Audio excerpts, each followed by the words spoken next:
আমরা অনেক সময় দেখি যে আমাদের সন্তানেরা যখন স্কুলে মাদ্রাসাতে পড়াশোনা করে, বিশ্ববিদ্যালয়ে পড়াশোনা করে, এরা তাদের নিজেদের মতন বন্ধু নির্বাচন করে নেয়, যে কারণে তারা ভুলের মধ্যে পড়ে যায়।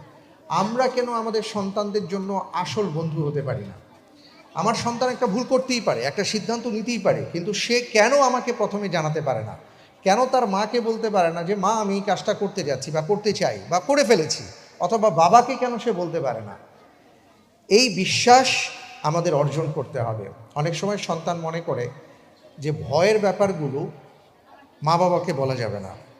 কোনো অপরাধ করে ফেলেছি, এটা মা বাবাকে বলা যাবে না। কোনো সিদ্ধান্ত নিতে যাচ্ছি, এটা মা বাবাকে বলা যাবে না, এটা বন্ধুদেরকে বলবো। তো স্বাভাবিকভাবেই সে তার বন্ধু, তার যে বয়স, সেই বয়সের বন্ধুকে যখন সে জানায়, ওই বন্ধু তাকে কোনো না কোনো সমাধান দেয়। আর আমরা যদি আমাদের সন্তানদের আসল বন্ধু হতে পারি, তাহলে এই ভুলগুলো হবে না।